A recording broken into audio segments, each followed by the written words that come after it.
Euaoi. David Zaslav, a man who is constantly brought up in a negative light among the internet, particularly within the animation community.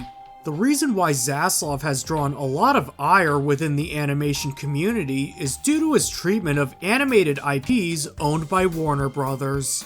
So much so that a lot of people ended up making anti-Zaslav content across the web. From shutting down Cartoon Network's animation studio to mass canceling of animated shows and even scrapping movies that are near or finished production as tax write-offs.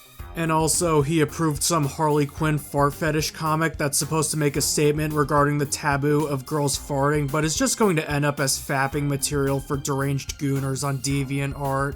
These actions resulted in a lot of the internet animation community jumping the gun on him and assuming he has this personal vendetta against cartoons.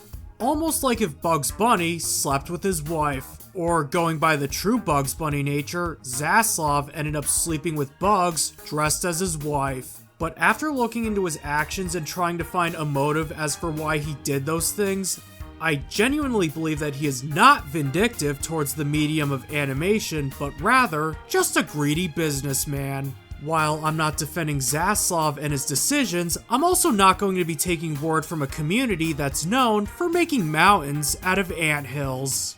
But before I go into any reasoning explaining the motive behind his actions that led to the animation community believing that, let me first briefly go over the history of his career and how he got to where he is today. David Zaslav graduated college in 1985 with honors from Boston University School of Law. Prior to working in television, Zaslav was a corporate/entertainment attorney with the New York firm of LaBeouf, Lamb, Labey, and McRae.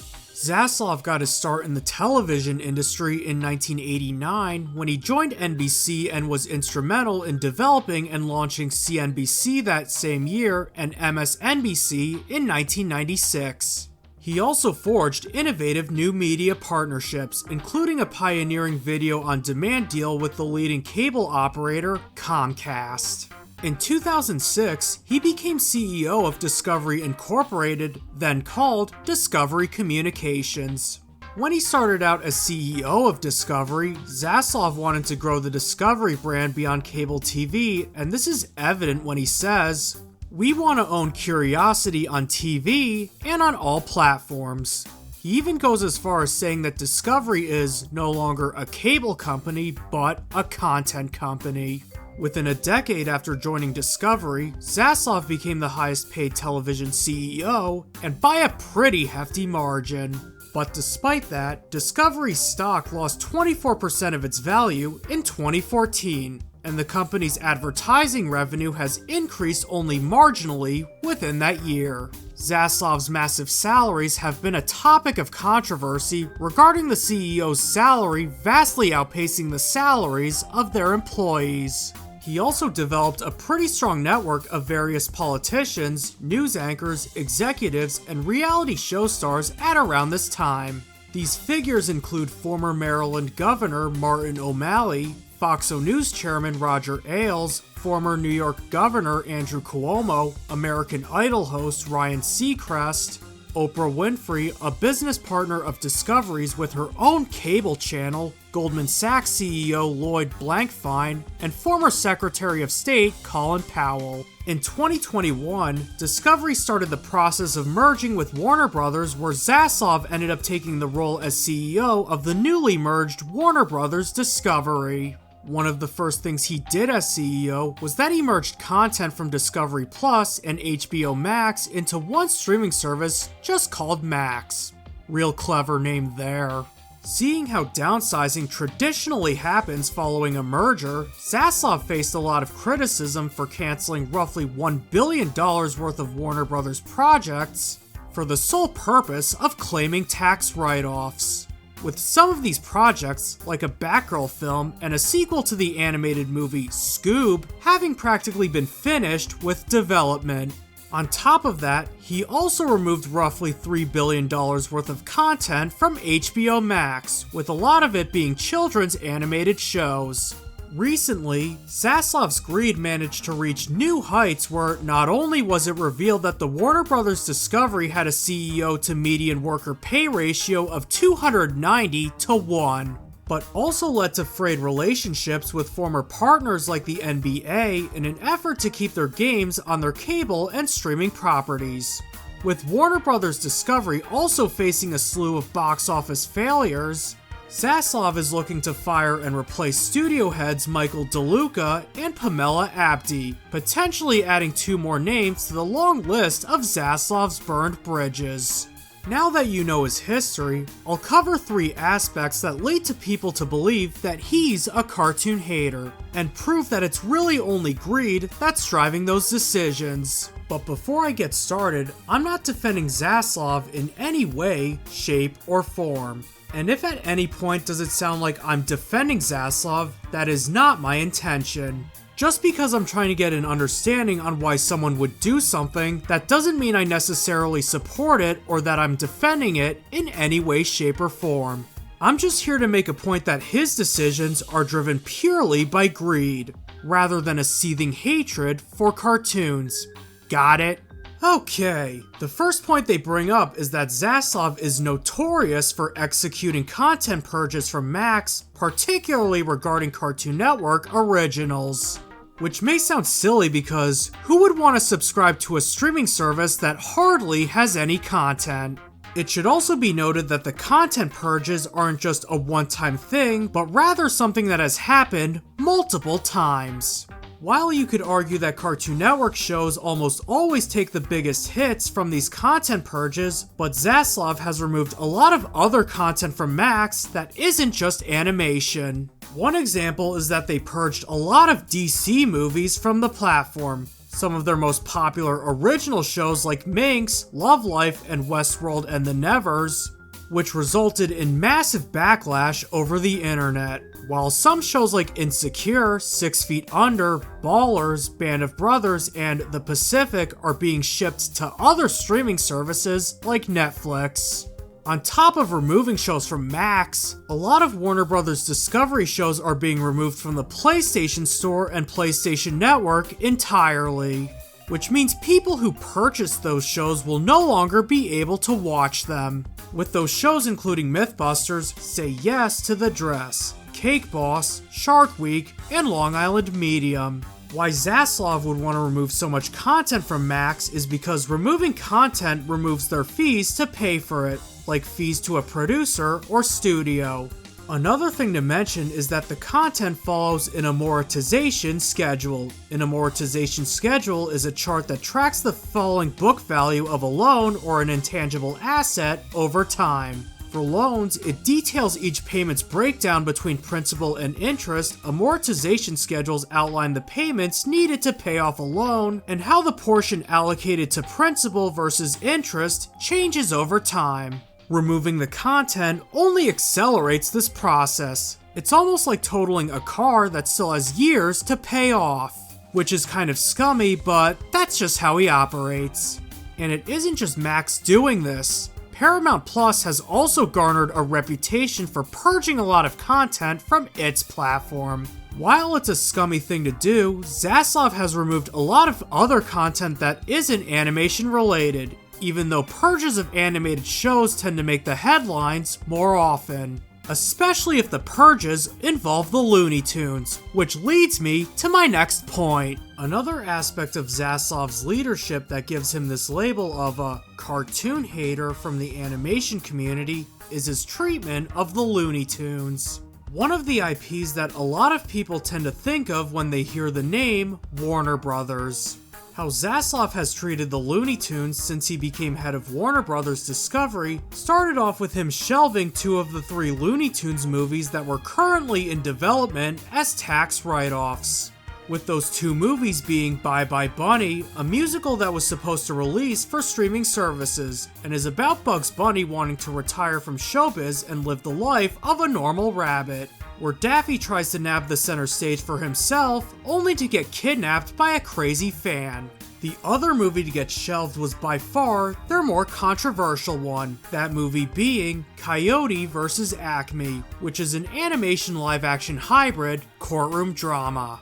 The movie stars Wile E. Coyote hiring a billboard lawyer to sue the Acme Corporation for personal injuries and mental suffering he incurred while endlessly chasing the Roadrunner. The flick also had John Cena, Will Forte, and Lana Condor playing significant roles in the feature. What made this one controversial in particular is that the movie was practically finished and was even shown to test audiences where it got really positive reception.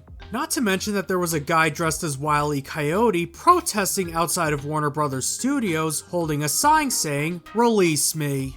And even Eric Bauza, the current voice actor for a lot of the Looney Tunes cast, made a statement protesting the film's cancellation in Daffy's voice. I hate to be political, but release Coyote versus Acme! And to add insult to injury, Zaslav had the nerve to say that it took courage to cancel these films. Wow, David, aren't you just such a brave little boy? Yes, you are. Yes, you are. The one Looney Tunes film that managed to avoid the tax write-off bin was The Day the Earth Blew Up, a fully 2D animated film that focuses on the duo of Porky Pig and Daffy Duck trying to survive being abducted by aliens.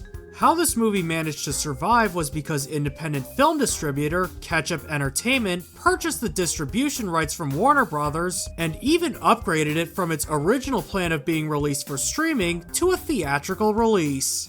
And I bet some of you didn't even know that this movie was released in theaters. And that's because this movie had practically little to no marketing / promotion whatsoever, only getting by through word of mouth. But despite that, the film received generally positive reviews and it managed to make $11 million of its $15 million budget, with it being set for a DVD Blu-ray release in late May. And I have a gut feeling that this movie is going to pop off in DVD sales. Why I believe that is because I picture a lot of parents seeing this movie on shelves when trying to decide what movies to buy for their kids and getting this solely for the recognition of the Looney Tunes. The underdog success of The Day the Earth Blew Up led to Ketchup Entertainment purchasing the distribution rights for Coyote vs. Acme, saving it from the depths of the tax write-off abyss, and is now set for a 2026 release date.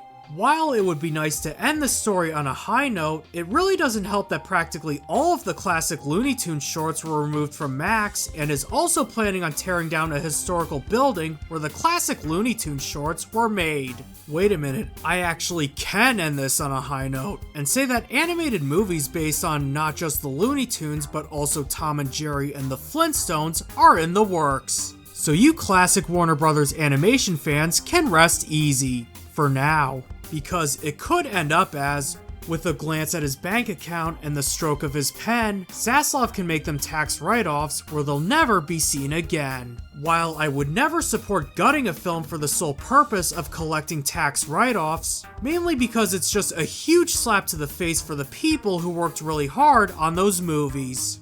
But I could kinda see why Zaslav really didn't have a lot of confidence in these movies. And that's mainly because the last Looney Tunes movie to be released prior to Zaslav taking control was Space Jam: A New Legacy, which was both a commercial and critical failure. Zaslav probably just thought, if Space Jam: A New Legacy was a failure, then I guess consumers aren't really in the mood for Looney Tunes related content. If that movie ended up being a massive hit for Warner Brothers, he probably wouldn't have canned those movies. I just wish Zaslav was a little more open regarding the positive reception for the test screening of Coyote vs. Acme. As for the dismantling of that historic animation building, to be fair, that building hasn't been used since the 60s. Sure, they could turn it into a Looney Tunes themed museum, but I wouldn't be surprised if they did this as a way of making some money to cover the recent financial losses, particularly regarding their box office bombs. With the new Looney Tunes, Tom and Jerry, and Flintstones movies, I wouldn't be surprised if this was just Warner Brothers panicking, trying to find something to replace the failing DC movies. One last point they bring up about Zaslav being a cartoon hater is that in 2023, the Cartoon Network Studios office closed its doors for good, and that all employees working there will be moved to the Warner Brothers building as a single animation unit. While the same reason can also apply to the two previous scenarios I mentioned, I feel like this one is most important here.